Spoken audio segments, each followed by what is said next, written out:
Welcome, low ego action heroes. This is Debbie Levitt from DeltaCX.com. We're a full service CX and UX agency and consultancy. We do projects, training, and all kinds of consulting. So check us out if there's something we can do. As always, because it's spring and summer, my neighbor has decided to start weed whacking exactly as the show started. So those of you who are frequent viewers during our spring or summer, you know the sound of my neighbor's weed whacker. So thanks to him for keeping the weeds down on his property, and sometimes ours, which is very sweet, honestly.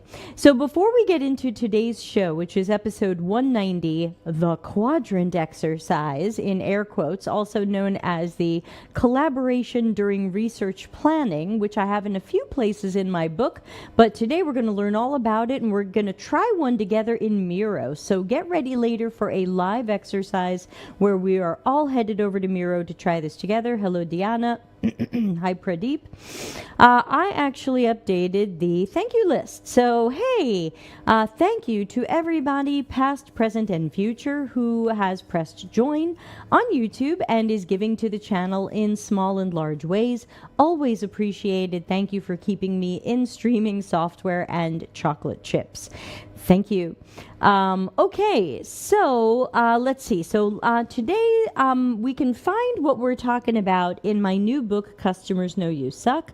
There's a couple of places where I talk about running an exercise that can be done live with a group, in person, remotely.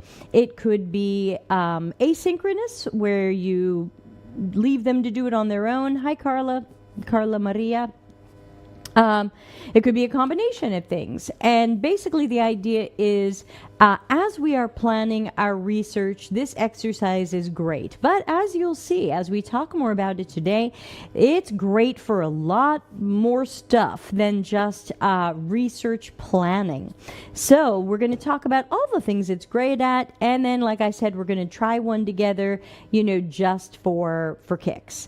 Hey, Johnny. Hey, Alvina Wilson. Great to see lots of people joining live. So let me see if I can press all the right buttons and share my screen. I'm in a Miro board. I will give you a short link to the Miro board in a moment. So for now, please just watch along with me, and then I'll let you know when to join the Miro board. So please don't jump the Miro gun in this case. All right, let's press this button and see if I've done it right. Hello, Lauren and Daniel.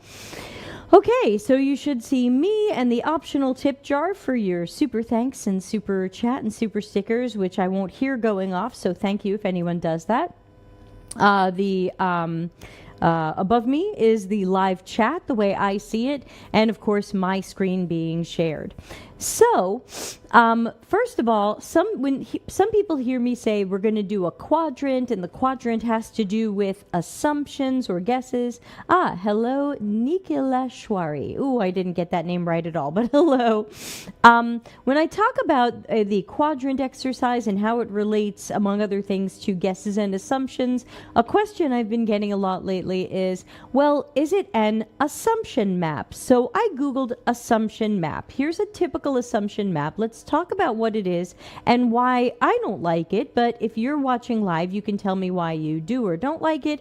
If you're watching later, you can put something in the YouTube comments. So an assumption map draws a quadrant, and the top parts of the quadrant are things that are important. I guess that someone thinks is important. And the bottom are things someone thinks would be unimportant. Again, who's judging this? I'm not totally sure. I didn't go on a deep dive on what the assumption map is, but I'm just taking a look at some images that I Googled and just giving you some of my impressions. Hello, Celine. And then the left side of the map says we have evidence, and the right side of the map says we don't have evidence. And in this case, someone has kind of made it a bit of an Eisenhower matrix, which you are welcome to Google. I didn't invent it. Probably Eisenhower did. And the idea is, when would you delegate things, and when would you make something urgent, and blah, blah, blah. So in this case, they're saying, well, if your stickies show up in the top right, it means you should run an experiment because it's important, but we don't have evidence. So their call to action is experiment. And again, this might not be every assumption map. It's one I found on Google. If it's in the top left where we say we have evidence and it's important, then we should share. What does that mean? Share the evidence? You should have done that anyway. And I don't think if we have no evidence, the right call to action is experiment. The right call to action is get the evidence. It's do the research. And that's going to tie into the quadrant I'm going to show you later. They're saying if it's unimportant, then defer it. But again, how did we decide something was unimportant? Is it unimportant because the business doesn't think it can make $1 zillion in 10 minutes? Or is it unimportant for some other reasons? Are we sure that whatever this is that unimportant? So we have to be careful when we declare something unimportant. It can get emotional, it can get personal, it can get ugly, and so look out for that. So I'm not a fan of the assumptions map because I don't believe that it would help my work in any way to map things as important or unimportant. By whose judgment, and then having evidence versus not having evidence, especially because sometimes we have evidence and the evidence is bad. It's a bad survey. It's an old survey. It's outdated. So again, we'll see how the quadrant I'm going to show you fixes a lot of these problems. Now, another thing people sometimes say to me is, hey, your quadrant sounds like a fog exercise. And a fog exercise is where we get our team together to talk about what are our facts, opinions, and assumptions and guesses. So F for facts, O for opinions, G for guesses. Right in the live chat, if you're watching this live, or in the comments if you're watching it later, anything that you think could be wrong or risky or a concern about a fog exercise. Now, I know you're about 40 seconds delayed, so I'm going to have to wait for people to write something, but go ahead and write something short because I think you can only put in 200, 250 characters. Anything here that concerns you about getting your team together and saying, what are our facts, what are our opinions, and what are our assumptions and guesses? There's nothing actionable there, okay? That's fair. How are opinions different from assumptions? Oh, excellent critical thinking. Let's get our critical thinking hat on today. Yes, right. How is an opinion different from an assumption and a guess? It seems like either something is true or false, or either we know it or we don't, or like the last quadrant showed, either we have evidence or we don't have evidence, which means if we don't have evidence, it's probably an opinion or a guess or an assumption. Deanna says, where are those coming from? Yeah, absolutely. What's the source? What's the data? Another one, Wilson says, some facts may be guesses and opinions. I was just going to say that. Great job, Wilson. And great job, everybody, really. Super stuff, and keep it coming. Yes, very often a company will treat as fact something that is ultimately an opinion, a guess, or an assumption. So do we end up trying to get the team together to do this exercise, and we're already fighting about what is a fact and what isn't a fact? Melanie says, what happens if the opinion is from an executive team member or major stakeholder? Yeah, or HIPPO, as we say, that highest, high-paid person's opinion. We might not want to counter them. We might not want to push or disagree with them, and we might just take it as fact. They might tell us it's fact. Hey, we know our users. Is we know our users a fact, an opinion, or a guess?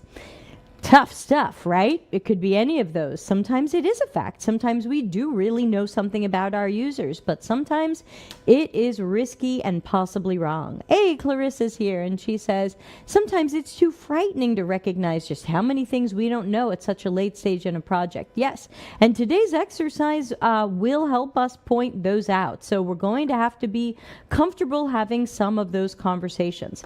So I'm going to talk about the quadrant exercise that I like to teach. And let me zoom over to the Miro board. And before I invite everybody to the Miro board to be a part of it, first let me talk about where it came from, because I didn't invent it. So I make sure that every time I talk about this, even though it's become one of my favorite tools of the last year or so, I want to make sure everybody knows that I got it from Helen Page, HELEN Page. She was someone I worked with last year at Stepstone. So if you happen to find her on LinkedIn, she would be the Helen Page from Stepstone. And I'm just checking. So I had asked her, like, did she get it from somewhere else? Because I want to make sure I'm crediting the source. And basically, she said she kind of came up with it when people wanted research but couldn't articulate what they wanted to learn or what their questions were. So it was an easy way to engage the whole team, because anyone can make a guess. So we're going to be talking about this in a moment. So it's kind of my slight variation of what Helen showed me last year when we worked together. Karen is here. Hello, Karen. Hello, friends. There's a variation of an assumption map specifically tied to an idea. Essentially, it involves mapping out your assumptions about the desirability, feasibility, and viability. I learned it from PM Stuff.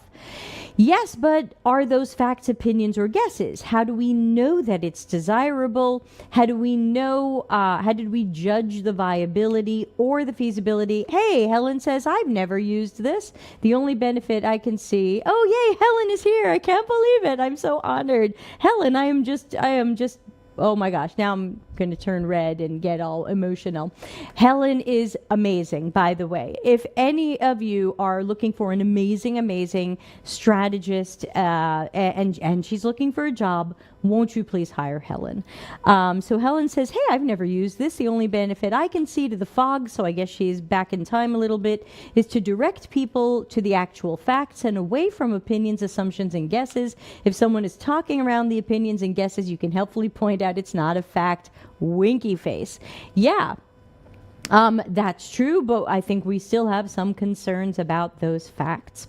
So based on what I learned from Helen last year, this is my slight variation of it. She still gets all the credit.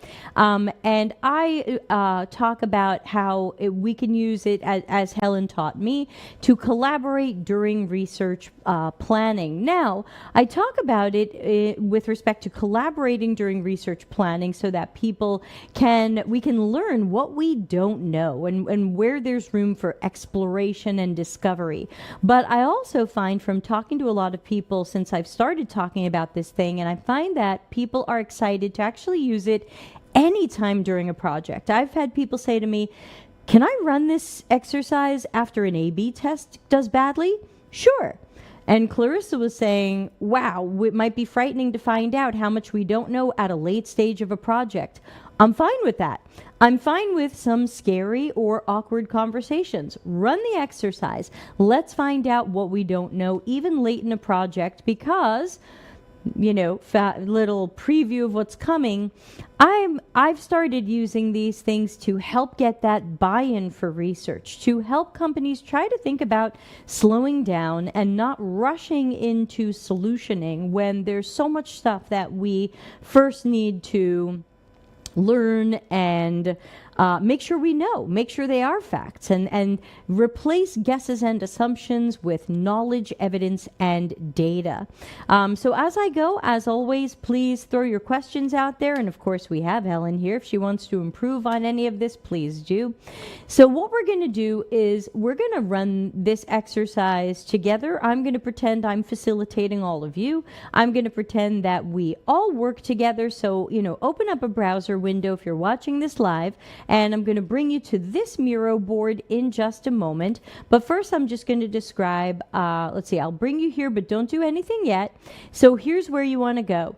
deltacx.link/EP190. Since this is episode 190, you can find it archived in our live streamed podcasts playlist, which also doubles as a YouTube podcast. And there is a password on the Miro board. It's research.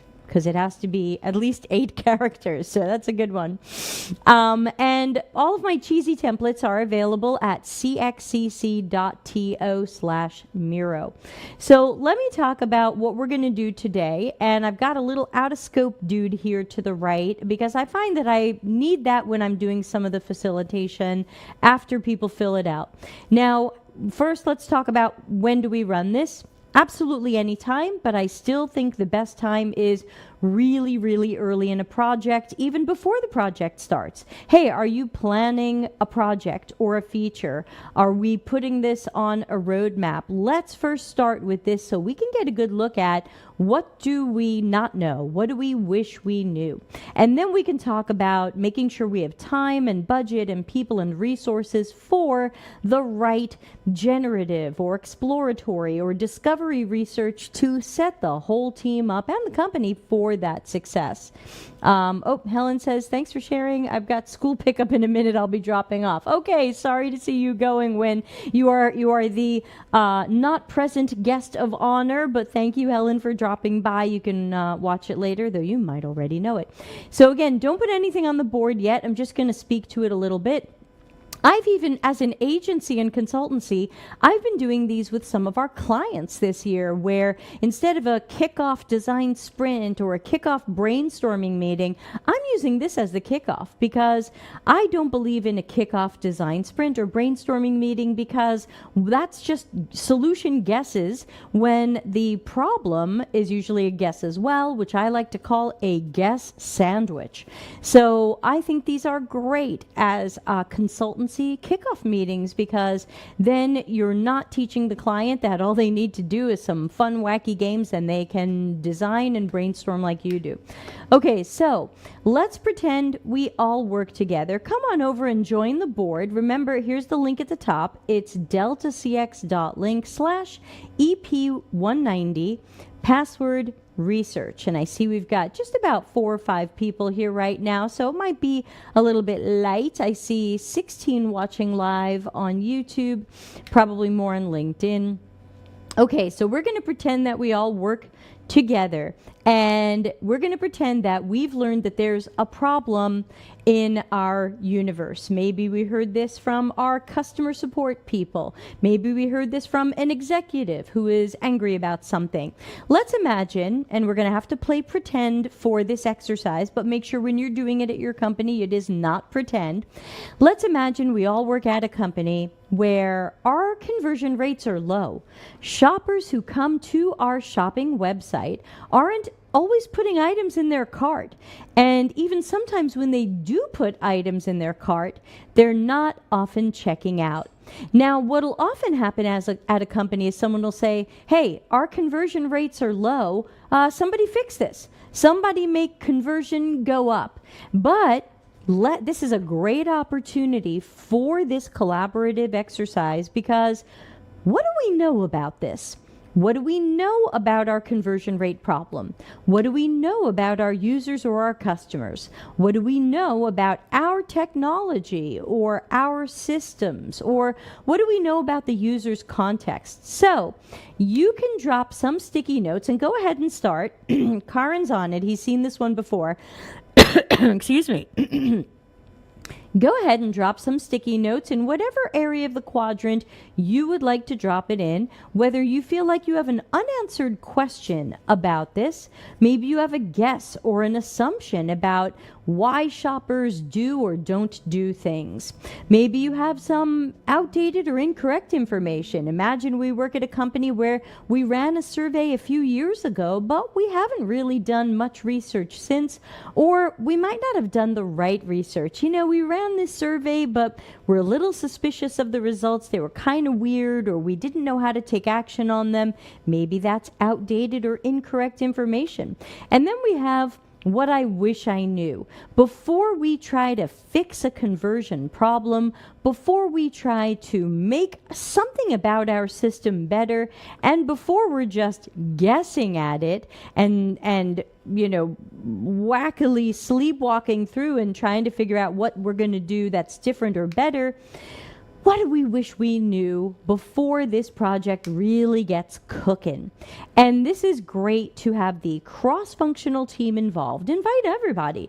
Bring in the stakeholders. Hey, bring in executives if you want. Sometimes, especially ones that tend to have power over your projects. If you've got that VP of product who keeps showing up to projects and peeing on everything, you might want to include that person as well. So go ahead and let's put some time on the clock and let people brainstorm this a little bit. Let's give you 10 minutes and go ahead. I'm not going to say too much. We'll let people do this. I might write some of my own. And so let's see what's going on this board. And again, if you're joining late and you want to join in, just look up here, deltacx.link/EP190 password research. So let's see what we've got here.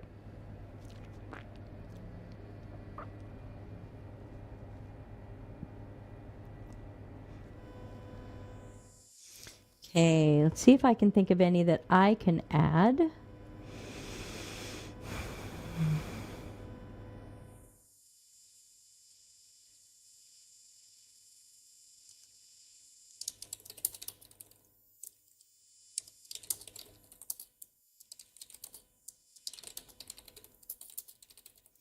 Drew says, what's the prompt again? Yeah, the prompt is in the pink box here. We're imagining we all work for a company where we've learned that our conversion rates are low. We're a shopping website. Shoppers aren't always putting products in the cart. When they do, they're not always checking out. Conversion rates stink. Very often at a company, someone will say, fix this or raise conversion rates. And a lot of companies just guess at what's going to do that. But before we guess at a solution or a fix or an improvement or an innovation, this is a great time to run this exercise with that cross-functional team, stakeholders, maybe even leaders or executives. And let's see what everybody's questions are, assumptions, guesses, what we think we know. And let's drop these on here. You've got about 8 minutes left. I'm putting a few of my own here, but go ahead and write anything that comes to mind. Or if you want to do a little role playing, put things up here that you can imagine some of your teammates and your leaders saying in an exercise like this so that I can respond to those when we take a look at what's on the board when the timer is up. Let's see, so I've added one.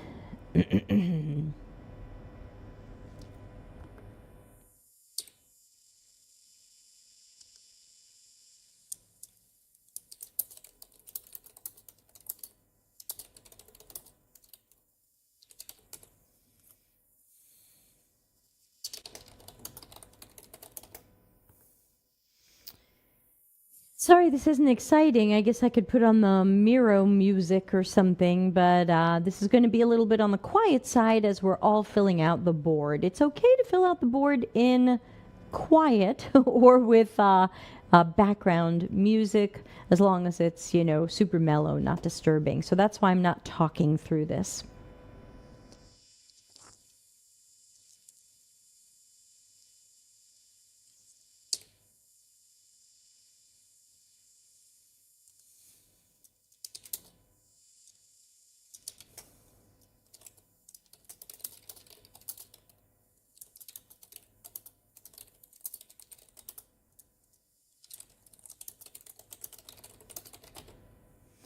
Okay, Elvina says it's fine. And Daniel says, do card colors matter in cases like this? No, I haven't set up a system in which card colors matter. So I would say let people just be creative and pick any color they like.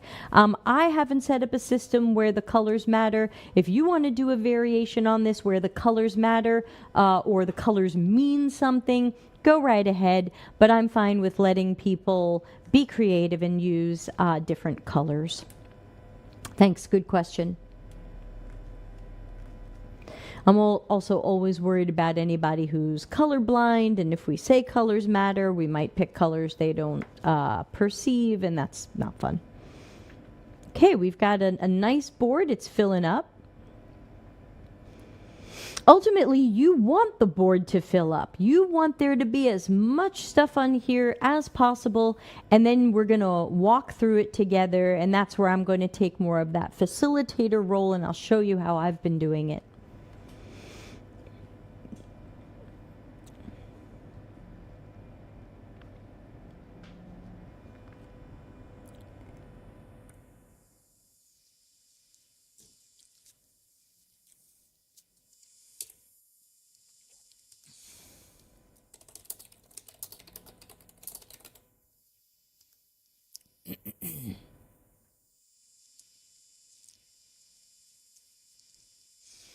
Elvina, I'm struggling with potentially outdated or incorrect information. How do we know it's incorrect? I'm afraid most stakeholders won't know if I ask them. Yeah, normally for that box, I like to say, hey, this might be like we ran a survey, but it was years ago. That's probably outdated and therefore probably incorrect. I know that a lot of people won't go, hey, I have information and it's probably wrong.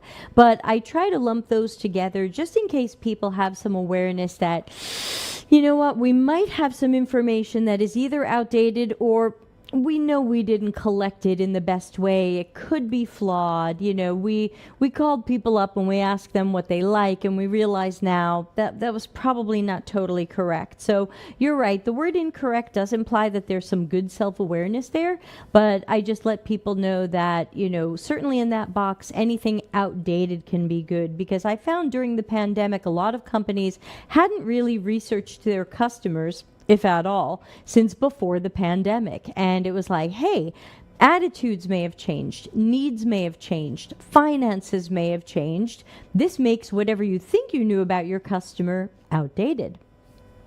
Thanks.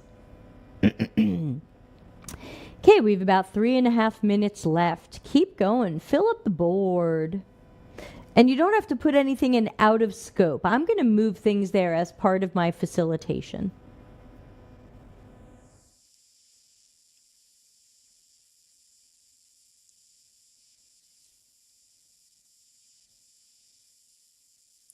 Again, if you're joining late, we've got a few minutes left, but you can get involved at deltacx.link/EP190 password research. If you're watching this video later and it's not live, I've probably locked the board. Don't take it personally, but I'll probably do that after the show is over. So the board will be something you can view, but won't be something you can change after the show is over. It'll be there for people to review. And remember, this is our prompt up here. We're imagining we work in e-commerce. Our conversion stinks. The business, of course, has a goal of higher conversion, but how? And before we invent the project that will improve our conversion, there's probably some things we wish we knew before we start guessing at what's going to improve conversion. Let's see. Oops, I'm accidentally following. Okay, great. We've got lots of great people here. Thank you so much for people being involved. Oops, I can do bring everyone to me. That was a little wacky. Sorry if you were typing something. And remember, all of my funky templates, which are kind of plain, you're welcome to dress them up, are at cxcc.to/Miro. Okay, we have just under 2 minutes left, and then I'm going to ask everybody to not put anything else up for now, but I'll talk about what else I do when the time is up. So go ahead, take your time. I would play some background music, but I don't want the copy strike, so everybody will just have to deal with the silence. Or you can play silence-themed songs. Let's see, we have Enjoy the Silence by Depeche Mode. We have The Essence of Silence by Epica. I think these would be great choices. Daniel says, is there a max number of people you recommend to participate, and can 1 to 3 persons do this and still consider it actionable? Daniel, great questions, as always from you. Thank you. I don't think there's any min or certainly no minimum to this. You could do it yourself. You could do it with a few people. You could do it with just your UX team. You could do it with a small group. I'm doing it with groups of different sizes. I think eventually there's just going to be too many people on this. Like, Like I worked at one company where they liked to invite 50 people to brainstorm meetings. I thought that was just too much. So to me, it's probably best to limit this to the cross-functional team. So UX people, engineering people, product people, maybe some data and analytics people, maybe if you have a BA on your project. And what about some stakeholders or managers or leaders that are related to this project or domain?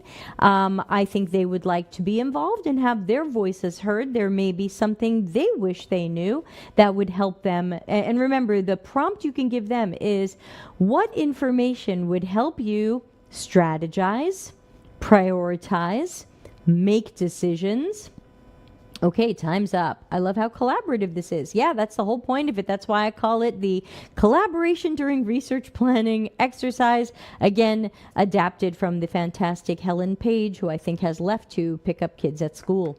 Ana Lucia says, I only have one stakeholder in my projects, and I did this with just him. We were able to get quite a few stickies. Not as much as the ones on this exercise, but close enough. Yeah, exactly. You can definitely do this alone or with two people or whatever it might be, or piles of people. So totally up to you. Okay, so I'm just going to ask everybody, just for the moment, just for practice, to stop that, to not add new ones. But remember, when you are doing this, you are welcome to use whatever length of time you think is going to get the most out of people. We got lots of stuff here. You might have felt like, oh, I really needed more time. Marjolaine is moving things around. So you might say, you know what, let's do 20 minutes. Let's do 30 minutes. Let's do 20 minutes, take a break, and come back for another 10.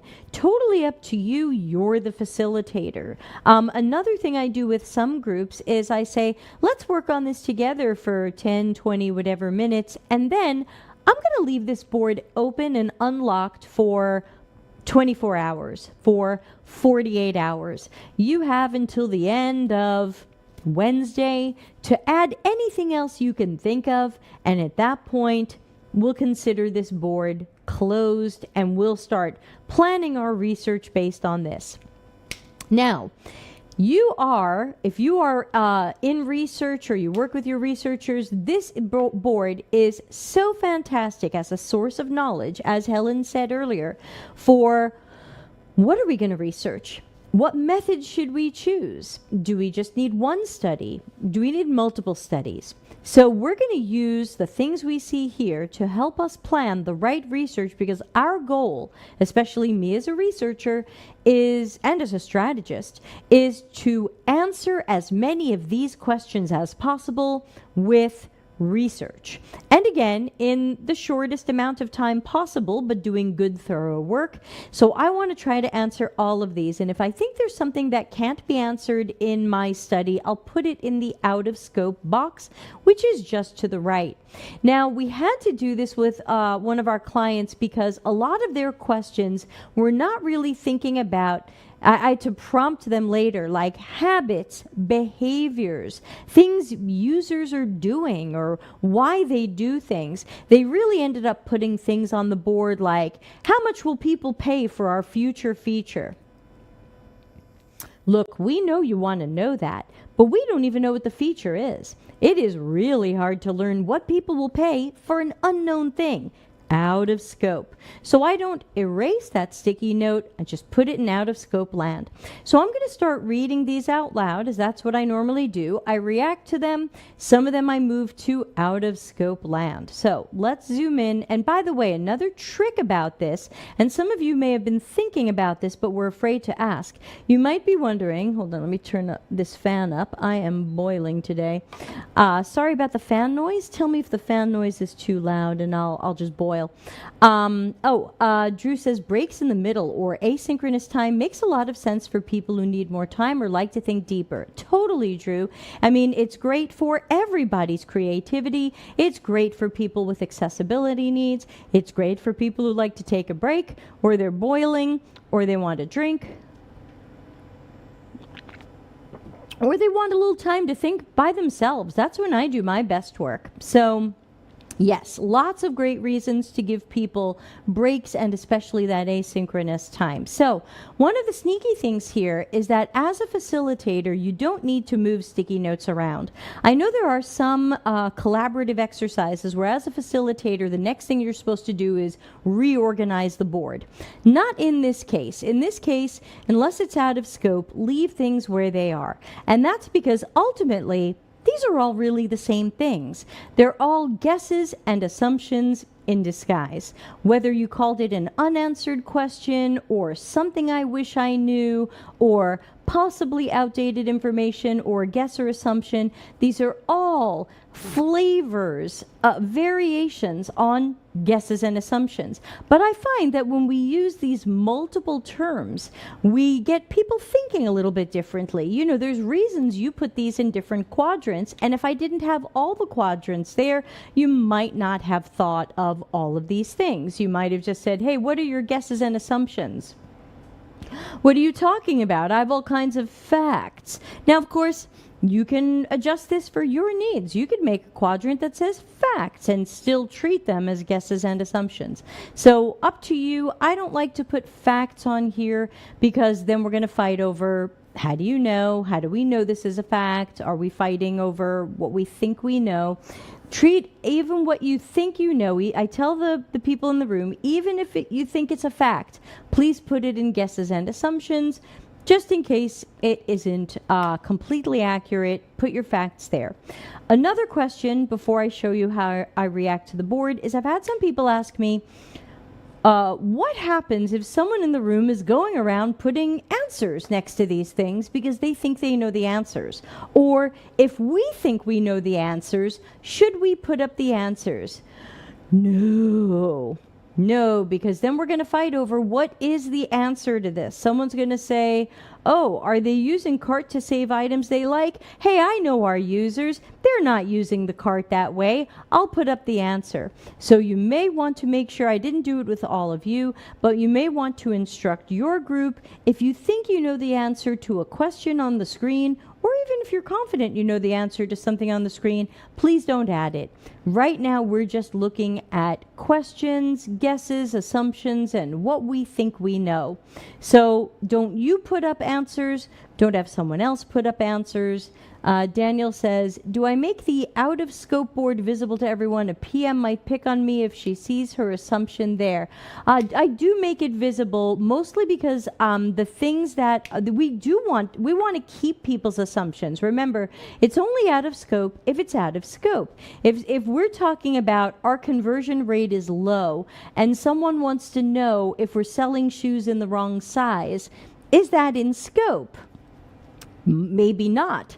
You know, that might be a different research project to figure out, do we have the right product mix? We might decide product mix as part of this research. We might decide product mix as a separate piece of research. So I would say, remember, we're keeping the assumptions on the board. This is not one of those boards where we go, oh, this is an assumption, let's move it over there. The whole board is assumptions. So we're only moving things to out of scope that are things we're not going to research at this time. And my best example are my clients who write things like, how much will people pay for our future feature that we haven't created yet?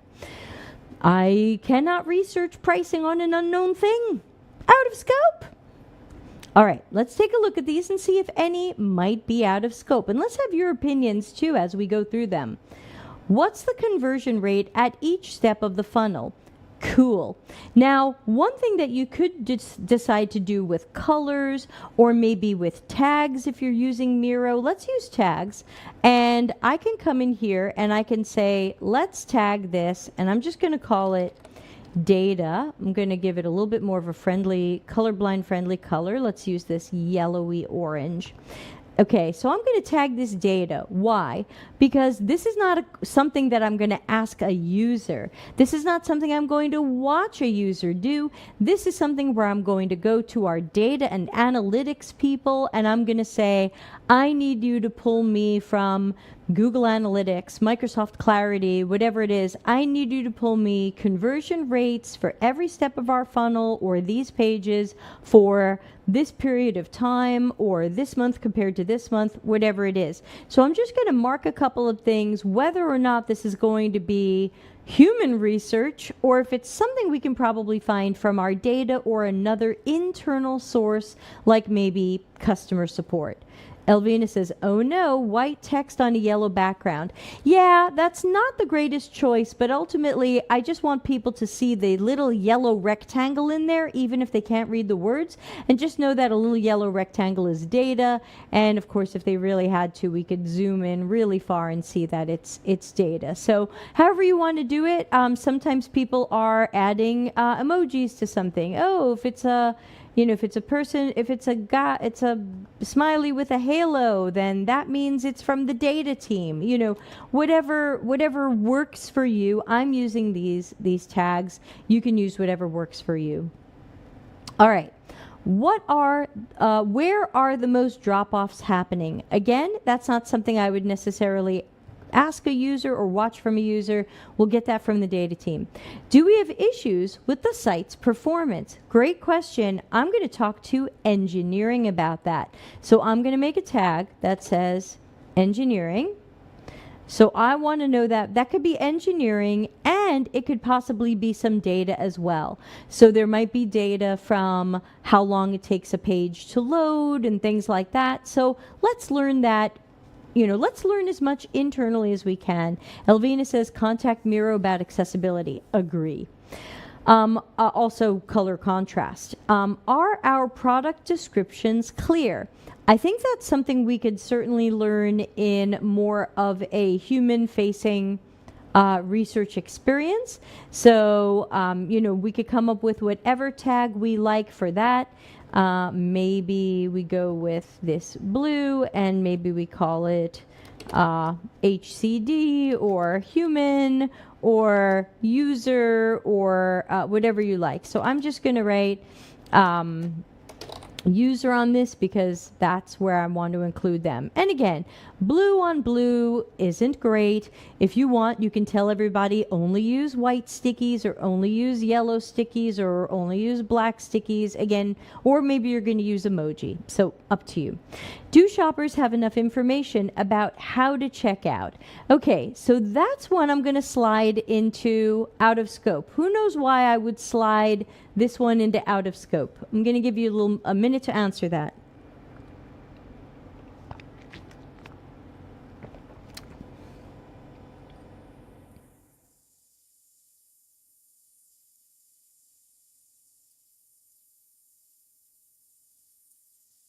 Anybody? Does anybody know why I would move this sticky to out of scope? And while I do that, let's see if you can guess why.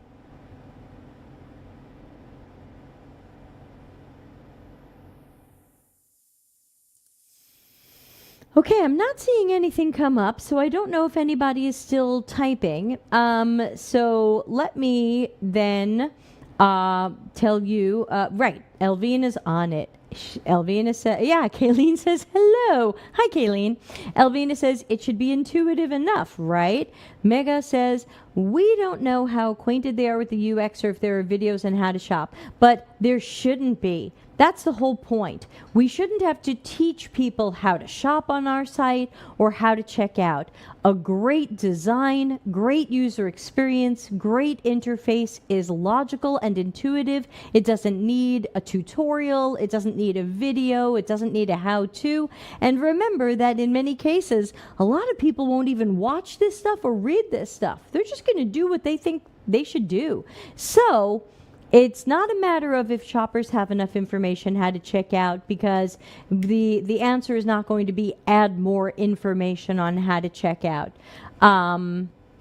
Clarissa says, is this a question for heuristics? We could see if there's something in our site that seems to be breaking heuristics or not meeting those standards, certainly you can do that. But in general, I want to take this one out of play so that my teammates don't think that conversion rates are fixed if we just give people more lessons on how to shop on our site. I remember when eBay many years ago got a lot of backlash for their search results because they were so bad, and they publicly said, people are searching wrong, and then it went really wild. What motivates people to shop? I like this one. It's similar to one I put in another quadrant, and those of you who join this channel with some frequency, task analysis. What is the user there to do? Are they really there to shop? Are they there to browse? Are they there to compare? Are they there to learn? So I'm going to tag this one as something we definitely could do in some research. We're not going to get that from data and analytics. How often do they shop on our website? Now, let's see who wrote that. Deanna. Deanna, why is that relevant or important? And maybe it is and maybe it isn't. And I might ask this question during the session. I might say, hey, who put this sticky note up? Can you tell me more about why the frequency of shopping might end up being relevant to our conversion rate? And if you've got a good answer, then this stays. And if you don't have a great answer, I might slide it over to out of scope. Yeah, Elvina says, is the frequency important now? I don't know. I usually think shopping frequency might not be important. It might not improve our conversion rates, but if the person who wrote this sticky has a good reason for it or a good question around it, or maybe rephrases it and gives us something better, I'm okay with keeping it and making it part of our research goals. But other than that, I would say in general, I tend to say, in this particular case, sometimes how often somebody does something might matter. In this case, I'm not sure it does. I'm going to move it to out of scope. I can always move it back later if more information comes to light. Do they often buy the same products? Again, possibly they're leaving things for later. Yeah, Karen is saying we can easily find it from the data. Yeah, I guess we could see how often people come and buy the same thing. I think Karen's right. We could try to pull some data on that. I think maybe Deanna's pointing at motivations to shop or buy. I think that still talks about that larger task, which we would certainly want to do some observational research around. Ana Lucia says maybe using a checkout as a favorite list. Yes, we had somebody put that in guesses and assumptions. Are prices clear? I think that's a very fair question. So I'm going to put that in the user research. I think we can learn more about if our pricing makes sense for people or what they think of it in our study. Next, are people using the checkout as a way to check how much the shipping is? I love this. Who wrote this? Ana Lucia, fantastic job. I mean, these are all good questions, but I'm especially excited about this one, honestly. Yeah, Elvina says we can. I'm not sure how it's connected to the conversion. Remember, as the researcher, you're going to take this board back to build your research plan around, and you can always say, hey, when I made a second pass at the board, I put a few more things into the out of scope box. Totally okay, understandable. Yeah, are people using the checkout as a way to check how much the shipping is? I really like that one. We want to see from our observational study if that behavior exists. Remember, once we're talking about behaviors, tasks, unmet needs, motivations, we probably have to do research with humans and not just check some data and analytics. And no, I don't want to run a survey. So I really like that because that does happen on some websites where the shipping is not honest and clear and upfront, or other fees aren't, and people have to put things in a cart just to find out, and then they go, oh, I don't want this. What was the probability and how high was the intent to buy at first? Yeah, right. Drew says, or can the company ship to them or not? I deal with that all the time where I shop on sites and then I go, I'm in Italy, and they go, no. Or Italy's not even on the list. And then I go, oh, the end. I definitely didn't convert. Great point for Drew there. Again, if that's not on the board already, let's add it because Drew said that. So that's a great point is, are people adding items to the cart to check if shipping is even possible / available? Yeah, thank you for that. That's a good one. And so again, I want to know that from observing people and talking to them. What was the probability and how high was the intent to buy it first? That's really tough because even if the intent changes along the way, we want to know why. So if people intended to buy and then they didn't, what happened? So even if the intent started out high, it doesn't mean it stayed high. So I'm going to leave this. I'm not going to make it out of scope, but I'm going to kind of adjust it a little bit and remind people we're not going to measure how high people's intent was, but we're going to try to learn their task. Why did they come to the site? What drove them to be shopping today? What did they need or what were they trying to do? Ana Lucia says that happened to me a lot, Drew, especially on eBay. It's not clear at all. Job done check. Did they find what they were looking for? Okay, so this sounds like a great opportunity. Also, if you're planning research, take a look at search and search results. Maybe some of the information architecture and navigation. Can people find what they're looking for? A great large research goal that might have lots of sub-questions. Are our prices too high? Yeah, we can't tell people how much, people can get, how much should it cost? Free. But we can see a little bit about what's commonly in business called price sensitivity. So kind of, how do people perceive the prices? Do they generally find them to be acceptable, unacceptable? If they've been doing comparison shopping, how did these prices look? So we can get a little bit of data about that. Is the price of products too high or that of other fees, shipping and taxes? Yes, I would say some of this could be done through the user research, asking people if they did shop around, what they might have noticed. We could also do this with maybe a little bit of competitive analysis. We could always take a competitor who sells some of the same items, put them in the shopping cart, put in a postal code or location, and see what they charge for shipping and other fees. So I'm going to put in competitive analysis. Again, because we are wondering how we compare to our competitors, and we might have a target audience who is comparing us to our competitors. So if our shipping is $40 and theirs is $20, we might want to know that. That might be significant enough for people to walk away from us. Is there any relation between not checking out and some product categories? Okay, we can probably get a lot of that from the data people. We can probably say, slice the data from the people who dropped off at a certain point and see what was the last product they looked at or the last product category they looked at or product categories they looked at in this session. It's a lot of slicing and dicing, but I think the data people can do that. Is the checkout working consistently and as intended? And again, that's a great question for our engineering buddies. Some of that may or may not be able to be found in the data, so probably engineering and QA. Hey QA, can you take a couple of passes at this and see if there's anything that doesn't seem to be working correctly or efficiently? All right, we've taken a look at those. Let's take a look at these. Are people expecting extra discounts if they leave their cart unattended for a few days? I saw a similar post-it somewhere else in the board.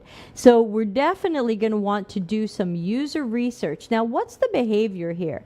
The behavior is, do I already know that thanks to marketing and sales promotions that if I don't buy something right away, I'm likely to get a discount or an incentive to make the sale. And therefore, I'm going to delay it an hour or a few days.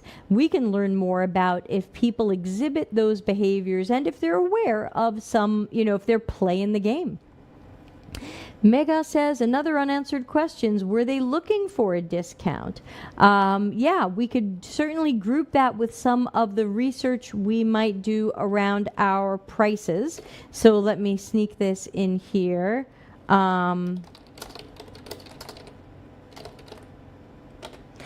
And I think that's also because maybe, and I might be saying this something different from what Mega is thinking, but I'm thinking about how sometimes you get to an e-commerce website and right at the top it says 10% off today with discount code DeltaCX.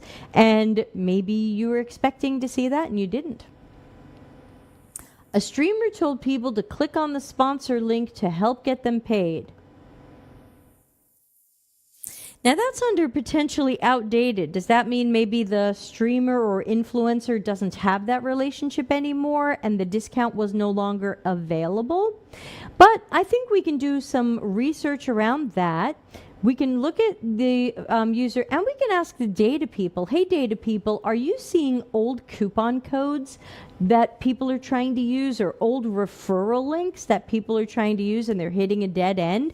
Whose links are those? Whose codes are those? So that some of that could come from data, but we can also learn from the user if that's how, if an influencer or streamer is partially or wholly why they've come to the site. People don't like to shop online. That's a pretty big assumption, but let's learn more. Let's talk to humans and learn more. Did reviews make sense or add to the user's decision making? Love it. Anything around behaviors, shopping strategies, decisions, collaborators. Oh, I couldn't buy it. I have to get my partner to approve the purchase. We don't like to spend that much without talking to each other. Decision making is part of the task analysis. We want to learn more about it. Excuse me. Ana Lucia says there's something related to that. I'm finding myself clicking in random ads by mistake on some websites, somewhat of a dark pattern. Could that be happening? So you're saying you accidentally click on an ad and you leave the website, so now the website thinks you didn't convert. But if you went right back to the website nearly immediately, you probably continued with the same session and you would not yet be marked as someone who didn't convert. So my guess is that may or may not be playing into it. Let's see. Customers were checking out the prices and the shipping and then decided to purchase somewhere else because it was too expensive. Yep. I'm just going to slide this up here with some of our other pricing stuff because it's kind of in the same bucket. So again, you don't have to move stickies around, but I find when people are tending to say the same things over and over, I just group them together so everyone knows that their sticky note has been addressed in one way or the other. They were window shopping or they didn't really intend to buy. This goes with this sticky note, which is how high was the probability that they intended to buy. So let's move that one with this and we'll just move this one over here. These two kind of go together. So we do need to learn more about people's tasks and intentions. Maybe they were just window shopping. Maybe they were just curious. I can't tell you how much I search and look at travel that I'm never going to buy. So I am a window shopper. I am a tire kicker. And we should learn when people do that and why people do that so that we recognize that that is a behavior as well. Are products, descriptions, prices, up to date and competitive? Great questions for internal teams. I can't get the user to answer that for us.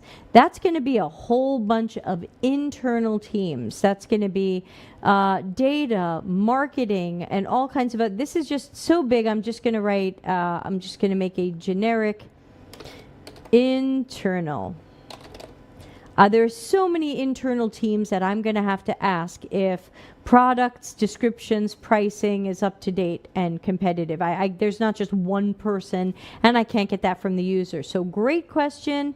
Let's take a look at who said it so we can give out some more kudos today. Kudos to Marjolaine. And sorry, I'm probably always pronouncing your name wrong. All right, let's take a look at what's up here in Guesses and Assumptions land. Our website design lacks credibility. I love this one. Again, when it comes to behaviors and decision making, when we're talking about things we can research about users, what builds or breaks trust is absolutely part of that research. I love trust questions. So, yep, we can definitely include that in our research. Shoppers compare prices at different websites. We're going to learn that. We're going to learn if our user tends to be a comparison shopper or not. We'll want to learn about those behaviors. Reviews might be bad. Yep, I'm going to slide that over to the other sticky note about reviews. Where was that? That was, did the reviews make sense? Okay, so that was over here. So these two are cousins.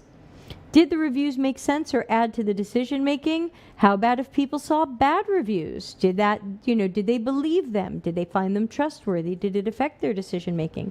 Our mobile experience might not be optimal. Super great question. That is an absolutely great question. I think in that case, I would do some user stuff, but I would also love, let's make another, I'm running out of colors here, help me. Let's do purple.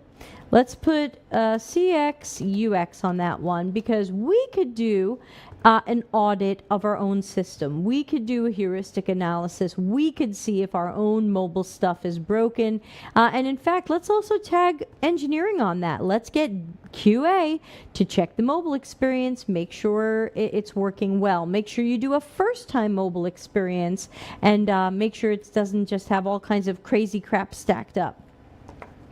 Are they using the cart to save items they like? I love that one. That is definitely a behavior that some websites see, especially when they don't have a favorites or a wish list. People will put things in the cart because they like it. So that's a good one. Customers leave items in the cart because they found a better price elsewhere. Okay, so this would go with, who remembers where? Probably some, this is pricing, so I'm going to put this over here with some of our other pricing questions. I think these kind of all cluster together. Here we go. All of these that are about pricing, price sensitivity, comparison shopping. I think these are all cousins. Let's see. They found the right product, option, sizes, or what they were looking for. Yes. Can people find what they're looking for? We had that over here. Actually, I'm going to slide this one over here just to keep the board looking a little bit more balanced. So here you go. These are cousins as well. Can people find what they're looking for? And remember, that's going to be search results, information on the product page, information on the cart. Karen says, sorry if it's out of scope. Do we need a mix of different types of people? Will we be recruiting users who abandon the checkout process, non-frequent shoppers, and shoppers who purchase from our competitors? I think ultimately it's up to you to plan the research that you believe will answer these questions. That's the goal. The next thing we would do is plan the research that answers these questions. Hold on, let me just check when my next call is because we're running late. Okay, it's not right away, so we're good. We can run late today. So I would say it's up to you to decide who you're going to recruit. This company might recruit by other personas or segments. So it might not necessarily be, hey, let's find people who abandoned the checkout. It might just be learning more in general about our users and target customers, even if they're not our customers, and how they behave. So I think, Karen, the answer is yes, maybe, depends. Sorry about that. Customers have trouble finding what they're looking for, but Google search led them to this website. Okay, we had another one about, did an influencer bring them to this website, right? Where was that? A streamer told them to click on the sponsor link. So I think between the two of these, we definitely want to learn, as Larry Marine would say, the trigger, or I guess I say trigger. Larry also says trigger. So the idea of what brought them here today?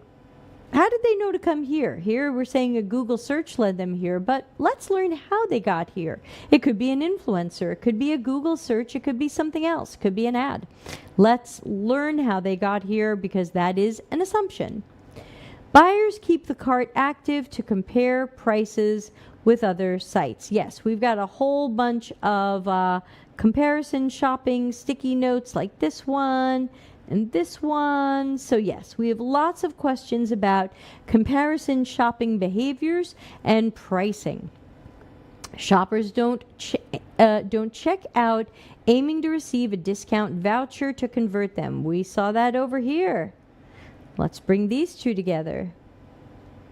So I'm just making little clusters where we're saying the same thing or very similar things. Rather, I don't want to delete anybody's questions. These are variations and they're all good. They found a better competitor. Maybe we would have to do a little bit of user research to learn what would better look like.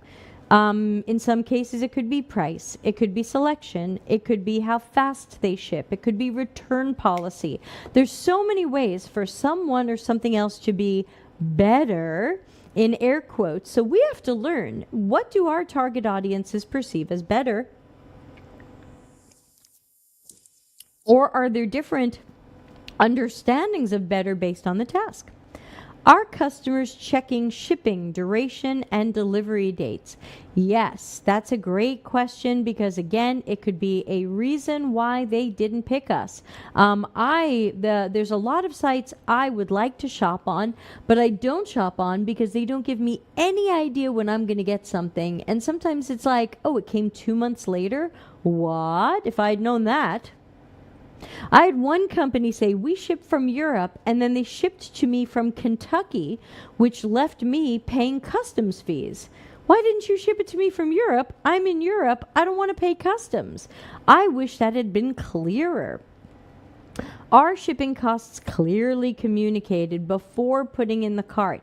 Yes, so many good questions about people checking some of these things. Are we offering the right and enough payment methods? Yeah, we could certainly learn from people for the types of items we sell.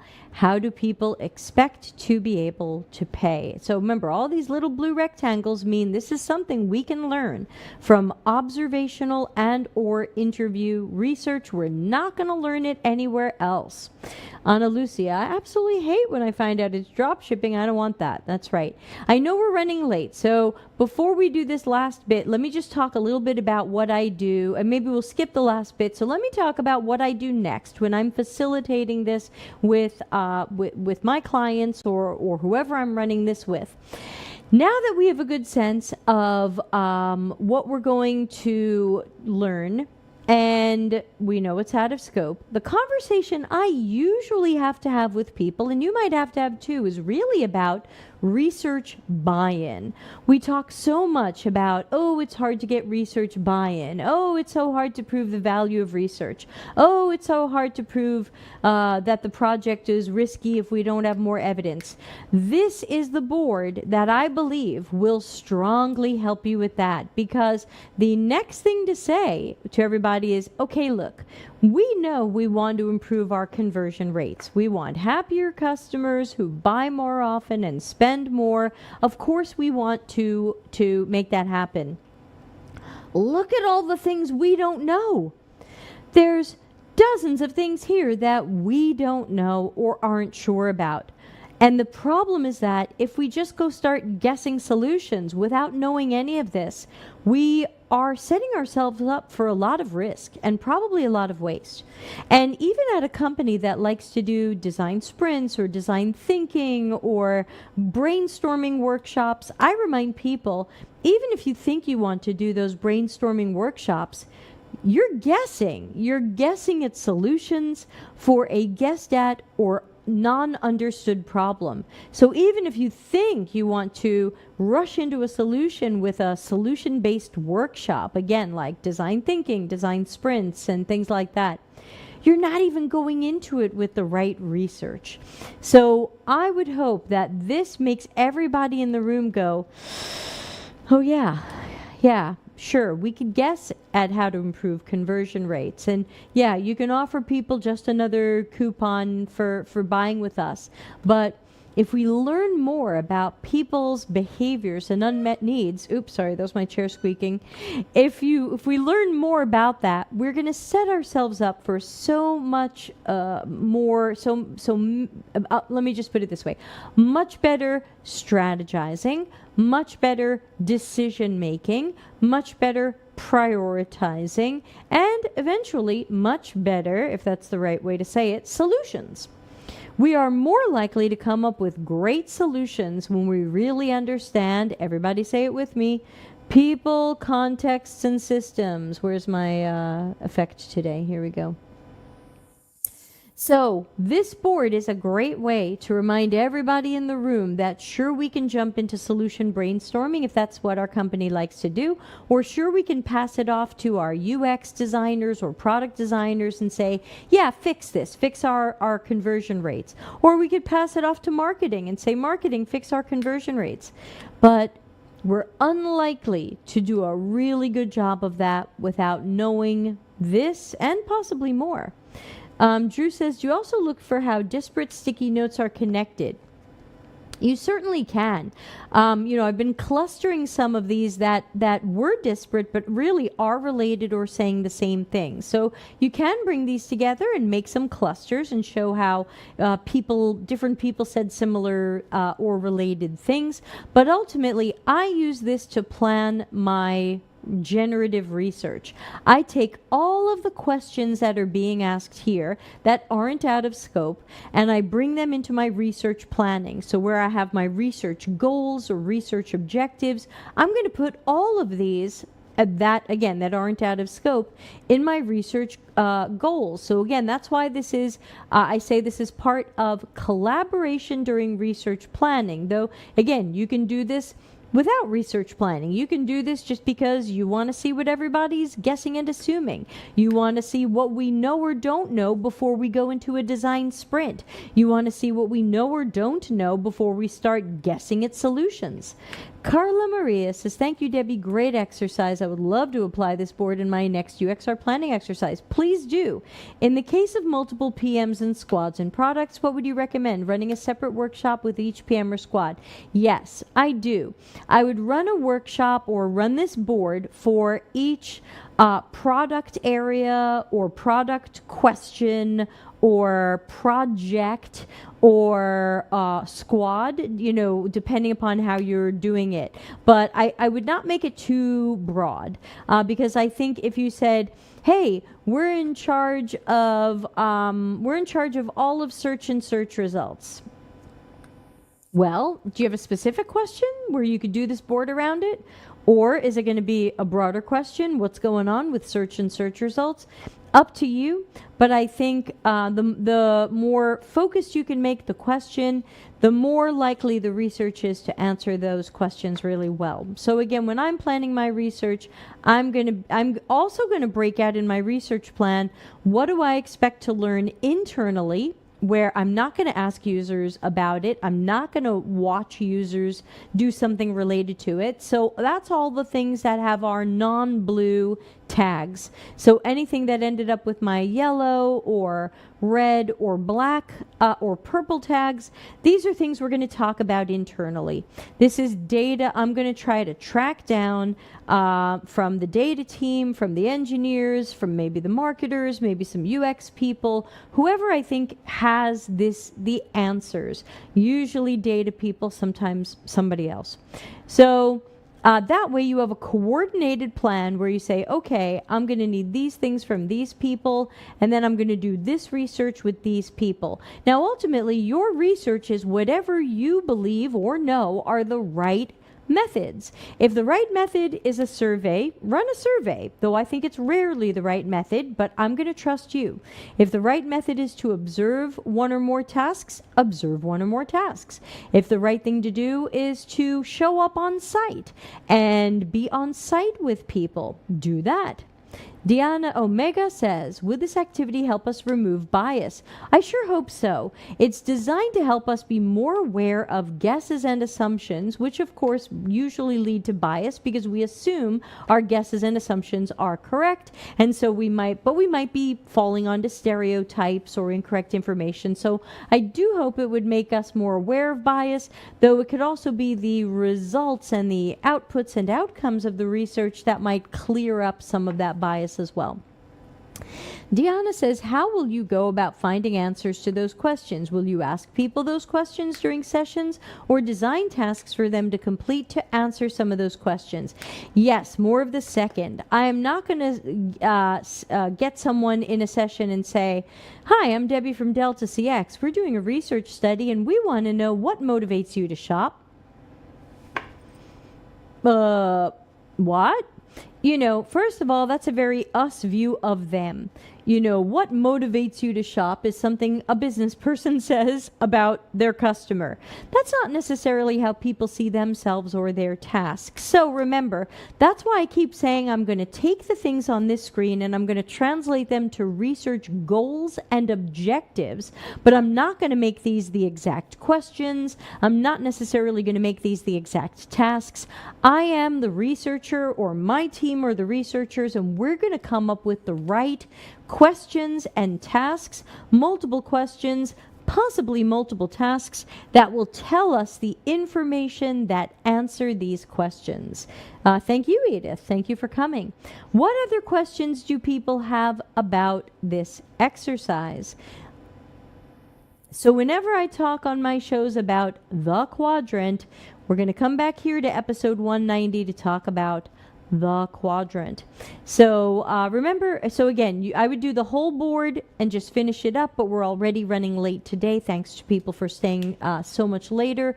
Remember to please subscribe and tell people about our channel, especially this episode. Share it out everywhere where you share things, because I think it will really help a lot of people. With again continued thanks to Helen Page for introducing me to her version of this. I think it's a really great exercise to comfortably catalog guesses, assumptions, what we think we know, even if we think they're facts, but they're outdated. We think they're facts, but they were really assumptions. I think it's a great way to catalog all of these and then turn that into a researcher's opportunity to plan the research that will answer the questions. Some of that research will be internal. Let's go talk to the data team and tell them we need these 4 pieces of data pulled and get us some reports. We need these pieces of data from the engineering team. Drew says, do you record the results into a document? Sort of. This stays the way it is, and I give the client continued access to it, even if I lock it so they don't add weird stuff when I'm not looking. But I do then capture all of this in my research plan by rewriting these as the research goals and objectives, and I do at times share the research plan at different stages with my cross-functional team or my client, depending upon what role I'm playing. So to me, this is the document. This document does record this. If I'm not doing, once the asynchronous part is over, because we talked about the importance of the breaks and the asynchronous part, I will usually go into this and I will just lock it up. And so now I don't think Miro is going to let people move things. I don't know if it lets people add things, but you want to do whatever you have to do to try to lock it up so people aren't moving your board around or changing it. And if they really want to add to it, they can, I guess. But you just have to be careful, because once you plan the research, and certainly once you're doing the research, you don't want people coming back to this and going, oh, wait a minute, I also need to know this thing. If they do that, you have to move it to out of scope. You have to say, too late. The research is already happening. This is going to have to be a few future research project. So remember, anything that's out of scope, we're not throwing in the garbage. We're just saying, this isn't the right time to research this. So, or it's just something that we shouldn't research for whatever reason. So you could have two boxes here. One is stuff we're just not going to do, and stuff that's out of scope but great for later. Like out of scope, not doing. Out of scope, do it later. Future project, future research. Yeah. Thanks, everybody. Obviously, if you have more questions, leave comments under the YouTube video. I always answer them personally. Happy to get your comments and questions about this. If you try this where you work, let us know how it went. Let me know if you want to write to me privately, you can. Or if you want to comment on the YouTube video and talk about it, that would be great too, especially people having some successes. But that's how I would approach this. And then ultimately, I would expect that I can then hopefully get some buy-in on the research I need to do to answer these questions. Hey, I need 2 sprints, 3 sprints of research to answer all of these questions. I need 4 to 6 weeks. I need 3 to 4 weeks, whatever it is. Hey, I need 3 to 4 weeks and I need help. I need 2 assistants. Whatever it is. Make sure we're talking about this early enough that we can plan for it.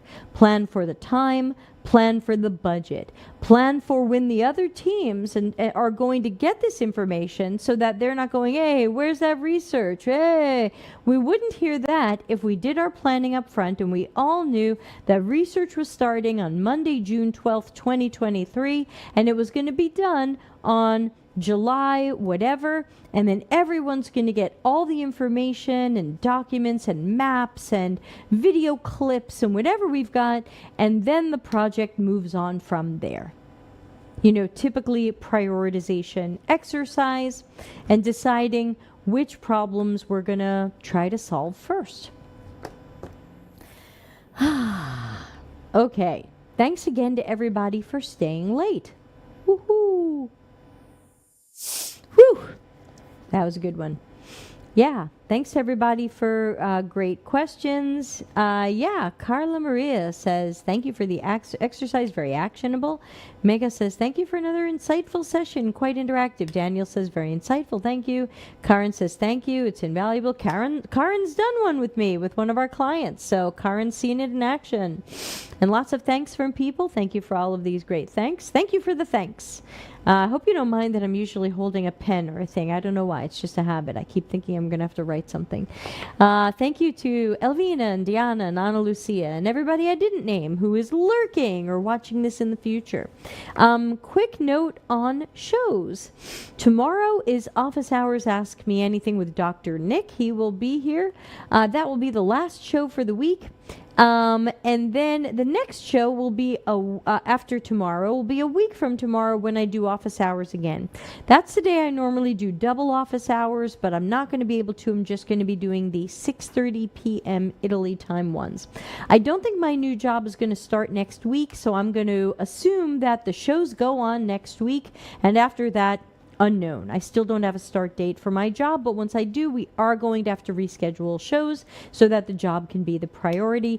And yes, Delta CX is still open for business and happy to take customers even while I am working a regular job. We love getting your projects because I work on them a little and I bring in people from my team to work on them a lot. Thank you. All right, so I'm going to play us out of here and take a break before my last call of the day and then fall into bed. Thank you, everybody, for a great interactive session. I hope it's something that you'll try out. And again, you're welcome to modify it and make it your own. And it's fluid and flexible. And you know, good luck with it. I hope to hear more about your adventures with the Quadrant. Catch everybody soon. Bye. Customer centricity as business intelligence. Visit deltacx.com to learn why we are